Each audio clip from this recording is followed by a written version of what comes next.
Le métier d'animateur, en fait, c'est un métier qui allie à la fois la technique et le côté artistique. Côté technique, parce qu'effectivement, on utilise l'informatique et des logiciels, mais aussi artistique, parce que donner vie à un personnage, jouer l'acting, dessiner, etc., pour les postes clés, tout ça, c'est le côté très artistique.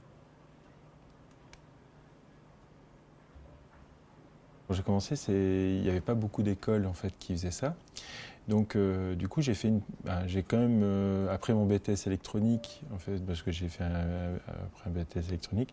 En fait, je suis parti dans une petite école à Namur, qui était sympa, mais c'était une septième de qualification imagerie numérique. D'accord, où les profs étaient très très bons au niveau artistique, mais pas trop au niveau technique. Donc on se formait pas mal par nous-mêmes aussi par rapport à ça. Et du coup, effectivement, voilà, je me suis un peu formé comme ça tout seul. Après, j'ai eu la chance d'avoir un bon stage dans une grosse boîte en Belgique qui a disparu maintenant. Donc là, j'ai appris pas mal de choses aussi là en stage, sur le tas.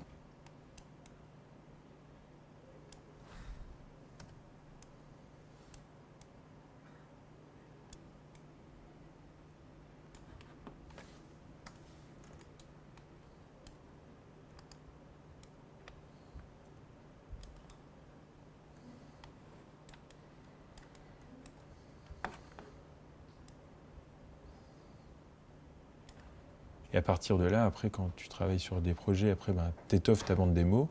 Et c'est ça, en fait, qui fait, quand tu es animateur, que tu puisses trouver du boulot assez facilement, c'est d'avoir une bande démo qui soit bonne, quoi. Donc tout passe par la bande démo. Même ça passe quasiment pas par le CV, en fait.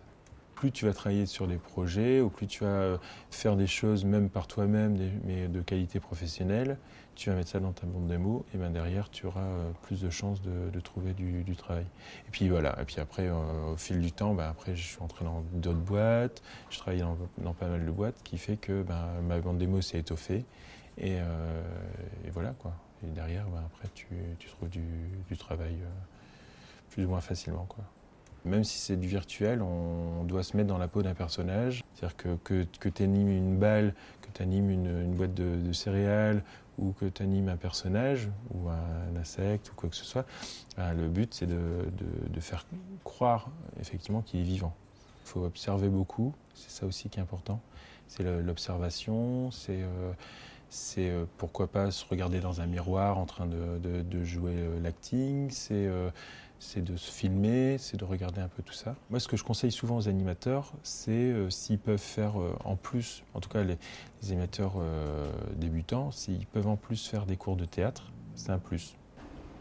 Ah, c'est vrai que dans tous les cas, les bras, même sur l'impulsion, ils partent pas assez en arrière. Quand tu regardes ta main, d'accord, tu vas pas faire, tu vas pas faire ça. Qu'est-ce que tu vas faire? Tu es posé comme ça, tu vas faire ça, ça, et cette main-là, elle va plus bouger pendant que tu lèves celle-là. Tu vois? Donc c'est savoir mettre des temps de pause en fait. Ouais. Sauf que là, logiquement, si tu sautes, tu fais rarement ça. Tu vas faire plutôt. Bon après ça dépend. Ça dépend du saut. Mais moi je vais avoir plus tendance à dire, tu vois, s'il veut sauter, il va faire. Tu vois? Ouais, alors que moi je pars plutôt les bras hauts, je les baisse au moment de Ouais, mais l'impulsion et je les relève. tu pousses pas quand tu sautes. Bah si, un peu, dans le vide. Mais Tu fais ça? Voilà. Ah ouais, un peu comme un oiseau qui essaie de s'envoler. Ouais, non, je sais pas. Si tu dois animer un personnage, effectivement, tu apportes ta sensibilité à l'animation. C'est-à-dire que tu ne vas pas l'animer exactement de la même façon qu'un autre animateur. Après, c'est pour ça aussi que derrière, il y a des leads animes qui sont là pour justement uniformiser un petit peu tout le process, parce qu'effectivement, le même personnage pourrait être animé de façon différente pour la même action, d'un animateur à l'autre. Donc le responsable anime, du coup, lui, gère ça et est le garant, en quelque sorte, que tout le monde anime de la même façon. Quel que soit le maillon de la chaîne, il faut travailler en équipe, ça c'est important. Il y a des réalisateurs qui sont très proches de la production et qui viennent voir du coup les animateurs et qui disent tiens, c'est sympa, montre-moi, hop. Et puis tiens, là tu vois, je mettrais ça un peu comme ça ou un peu comme ça. Et puis du coup, voilà, c'est important. Mais souvent, c'est plus le lead qui va valider et après qui va montrer ça au réalisateur, quoi. Pendant que tu animes, à un moment donné, tu dis tiens, ça serait bien que j'ai une bouche qui fait comme ça, avec la langue qui a. Et bah, tu demandes au modeleur et le modeleur te le fait. Et puis il te met à jour le fichier. Toi, tu as juste à réactualiser ta scène et tu as à nouveau, du coup, tu as ta scène, tu as ton fichier avec la langue qui fait. C'est ça qui est passionnant aussi dans ce métier-là, c'est que, en tout cas pour moi, c'est que ça touche à la fois au côté un peu technique, forcément, parce qu'on est obligé de connaître l'ordinateur, mais ça touche aussi au côté artistique. En ce moment, il y a pas mal de nouveaux logiciels qui arrivent, donc c'est important de voir un petit peu comment ils sont, d'avoir un œil dessus, de voir un peu ce qu'ils sont capables de faire, parce que les productions peuvent basculer et dire bah, on n'utilise plus tel programme, mais on va utiliser celui-là.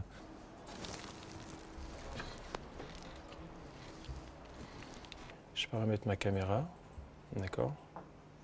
Voilà.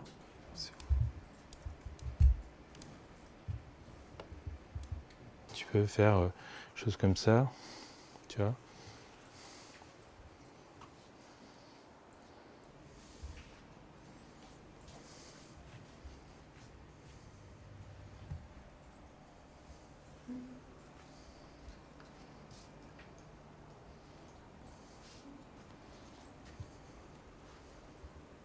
Je vais faire. Hop, voilà. Donc là, j'ai le personnage bleu rouge. Là et là. Ok. Et donc là, du coup, tu vois, il ne bouge plus sur la hauteur. Il est vraiment sur le sol. D'accord. Tac. Voilà. Donc là, il est vraiment sur le sol. Donc du coup, j'ai ma caméra. Et là, j'ai mon personnage. Voilà. Je peux animer le personnage comme ça, dans son déplacement. D'accord. Et du coup, le faire venir par ici, ou le refaire partir par là. Je peux vraiment le déplacer comme j'ai envie. Tu vois, il tourne. Une publicité, en général, c'est très peu de temps d'animation. Donc, tu n'as pas beaucoup de temps, donc tu dois réagir très très vite, etc. Souvent, une pub, tu travailles sur une pub sur 1 à 2 semaines, quoi. Tu vois, donc c'est très court. Une série, c'est pareil. Donc, c'est un peu différent aussi parce que donc, tu vas avoir des délais d'animation courts aussi, plus longs que pour la pub, mais quand même courts. Donc, tu vas avoir des productions où tu vas devoir animer, par exemple, entre ben, par jour, par exemple, entre 7 et 10 secondes par jour, tu vois, des fois même plus. Donc forcément, la qualité d'animation ne peut pas être la même. D'accord. Après, un long métrage, tout dépend du budget que tu as en fait. C'est-à-dire qu'effectivement, en Europe, on a plus des quotas de, on va dire, 3 à 5 secondes par jour. D'accord. Et par exemple, pour donner un ordre d'idée, dans les films américains, Pixar, DreamWorks, etc., eux, ils sont plus à 3 secondes par semaine. Tu vois, par animateur et par personnage, tu vois. Donc, du coup, tu peux pas, forcément, tu n'as pas la même qualité. Des fois, c'est les responsables de studio qui disent, bon voilà, aujourd'hui, on est à la bourre, il faut rester, etc. Voilà. Moi, je pense que j'ai jamais eu besoin qu'on me force à rester. Donc, mais ça fait partie de la passion, tu vois. Quand tu es passionné par ton métier, limite, tu vois pas le temps passer. Et d'ailleurs, tu vois pas le temps passer. Et souvent, moi, le soir, tout d'un coup, je regarde, je fais, oh, il est déjà cette heure-là, on va peut-être y aller.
curieusement, là, à chaque fois que je fais des examens pour les yeux, à chaque fois on me dit j'ai une bonne vue, donc c'est bien. Donc ça fait 15 ans.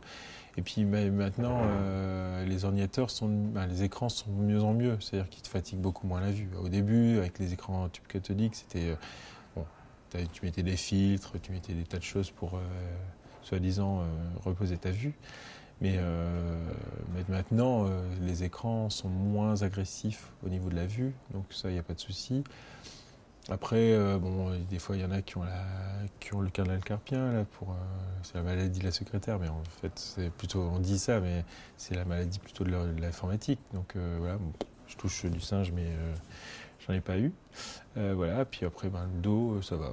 Si tu as un bon siège, en général, ça va. Ceux qui ont plus de 50 ans, souvent, sont devenus seniors. Donc, seniors dans le bon sens du terme, c'est-à-dire qu'ils ont beaucoup d'expérience.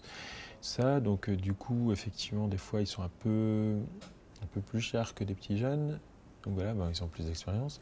Et du coup, il y en a qui ont monté des studios, il y en a qui sont devenus lead, il y en a qui ont qui sont devenus réalisateurs, tu vois. Donc, ils évoluent aussi dans leur profession. Et en même temps, c'est un métier jeune aussi.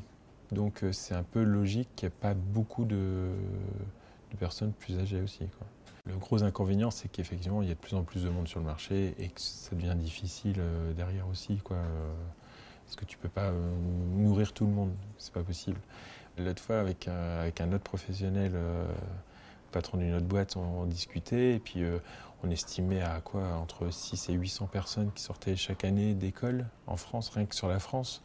Donc là, tu te dis, il n'y a pas assez de place pour tout le monde, finalement. Mais voilà, ça c'est le gros désavantage. Mais sinon, après le reste, voilà, c'est que du plaisir, quoi.